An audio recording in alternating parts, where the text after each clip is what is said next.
नमस्कार। आज का जो टॉपिक है जिसमें मैं बात करूंगा मंथन। ये टॉपिक जो मंथन की शब्द की उत्पत्ति हुई है कहीं ना कहीं विष्णु पुराण जिसमें समुद्र मंथन का जिक्र हुआ था, जिसमें समुद्र मंथन के बारे में बताया गया था। कभी कभी समुद्र मंथन में हम लोग को मालूम है 14 प्रकार के रत्न की प्राप्ति हुई और 14 प्रकार के रत्न जब हमारे इसमें निकले तो हर रत्न का मूल्य अलग अलग रहा। देवताओं और असुरों ने उसको अपने पास रखने की होड़ मच गई कि कौन किसको अपने पास रखेगा, कौन सा रत्न उसके पास रहेगा। जब इस चीजों को हम आज के युग में देखते हैं कि समुद्र मंथन उस समय हुआ था तो देवताओं और असुरों में इतनी लड़ाई चली थी कि तुम विष रखोगे, कामधेनु गाय का किसको बंटवारा किया जाएगा, उज्जैन स्वाहा घोड़ा किसको दिया जाएगा। इस तरह की चीजों का हम लोगों ने देखा। लेकिन आज इसी मंथन किया जाए, आत्मा का मंथन किया जाए। इस मंथन में यह देखा जाए कि जो इच्छाओं को हम लोगों ने पाल रखा है, जो आज इच्छाएं हैं, क्या वो वाकई हमारे रत्न रूपी रूप में हम लोग को मिल रही है, नहीं मिल रही है।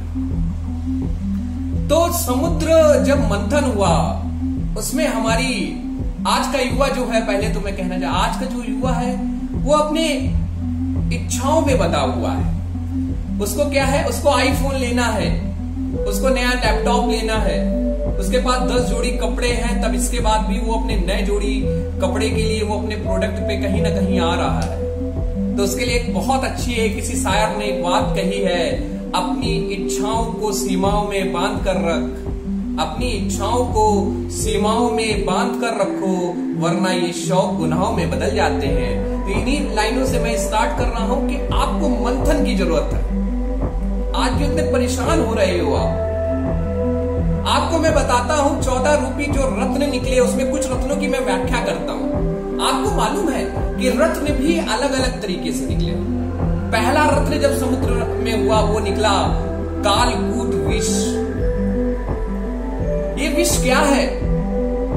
ये कालकूट विष आज के समाज में, क्योंकि तुम्हें हर आदमी की निंदा, जब भगवान की निंदा की गई है तो तुम्हें नहीं छोड़ा गया। तो जो जितना निंदा कर रहा है तुम्हारी, वो विष है। ये निंदा को विष की तरीके पियो और उसको गरल यहां गले में रखो। ये तुम जो कालकूट विष को पियोगे ना, इस निंदा को, इस अपमान को, ये सारी चीजों को पीना सीखो, ये नहीं लड़ना। इसके बाद क्या निकला? कामधेनु गाय। आज तुम परेशान हो जाते हो कि तुम्हारी कोई निंदा करता है, तुम्हारा अपयश करता है, तुम परेशान हो जाते हो। तुम्हें परेशान नहीं होना है, इसको पीना सीखो, क्योंकि इसके बाद जो दूसरा मंथन जब होगा, आत्मा का जब मंथन करोगे तो उसमें क्या निकलेगी? कामधेनु गाय निकलेगी। और कामधेनु गाय किसका प्रतीक है? आपको मालूम है उस गाय से जो भी कुछ मांगो मिल जाता है। तो तुम अपनी प्रतिभा को इतना तेज करो, अपने सामर्थ्य को इतना तेज करो, अपनी बलवान शक्ति जो तुम्हारे अंदर भगवान ने दी है तुम्हें किसी रूप में, किसी को पढ़ना बहुत अच्छा आता है, किसी को गाना, वो अपनी प्रतिभा का संचार करे। जब प्रतिभा का संचार कर दोगे तो तुम्हें क्या मिलेगा? उच्चे स्वाहा नाम का घोड़ा मिलेगा। जब तुम्हारी प्रतिभा में तुम निपुण हो जाओगे तो उच्च तुम्हारे प्रतिभा को पंख लग जाएंगे और वो उड़ने लगेगी। और जब उड़ने लगेगा तो जो निंदा हो रही थी उसको तुमने पी रखा था। तो क्या है, तुम्हें उच्च स्वाहा नाम का घोड़ा, आपको इसमें अपने प्रतिभा का डंका बजाना है, अपने प्रतिभा को उड़ाना है, सब जगह बताना है। चौथा यंत्र क्या है हमारा? चौथा रत्न क्या है? वो है ऐरावत हाथी। ऐरावत हाथी क्या है? बड़ी अच्छी हमारे विश्वास जी एक बात कहते हैं, जब हाथी हमारा गांव में आता है तो हमारे गांव के बुजुर्ग, हमारे गांव की महिलाएं उसका स्वागत करती हैं। कोई ईख लेके स्वागत करता है, कोई फल लेके स्वागत करता है, कोई उसको रोचना, कोई कुछ भी लगाता है। गांव में उस हाथी के आने पर सभी बड़े खुश होते हैं। और बताए दुख में कौन रहता है? दुख में एक व्यक्ति रहता है जो सबसे ज्यादा दुखी रहता है, वो है उस गांव के कुत्ते। क्यों? और वो भी वो कुत्ते क्यों दुखी हैं? उसको मालूम है कोई नया आके उसके गांव में उसको पूजनी है और पूजनी नहीं है। वो कहीं भी जाता है तो उसको लोग लाठी से मार देते हैं। जब तुम्हारी प्रतिभा बहुत ऊंची होगी, तुम्हारी प्रतिभा, तुमने बहुत अच्छा उसमें संघर्ष, उसको पंख लिख चुका होगा, तुम देश विदेश कहीं किसी शहर, किसी गांव, किसी घर, किसी चौराहे पे बैठोगे तो तुम्हारा सम्मान होगा। ये ऐरावत हाथी का विषय है। अब तुम्हें पांचवा क्या मिलेगा? कौस्तुभ मणि मिलेगी।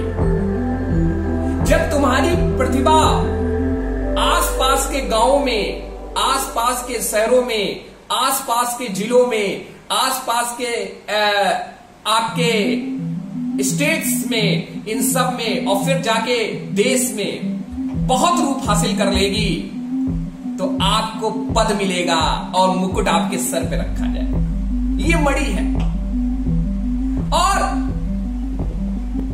आपका जो सातवां रटन है वो कल्पित है।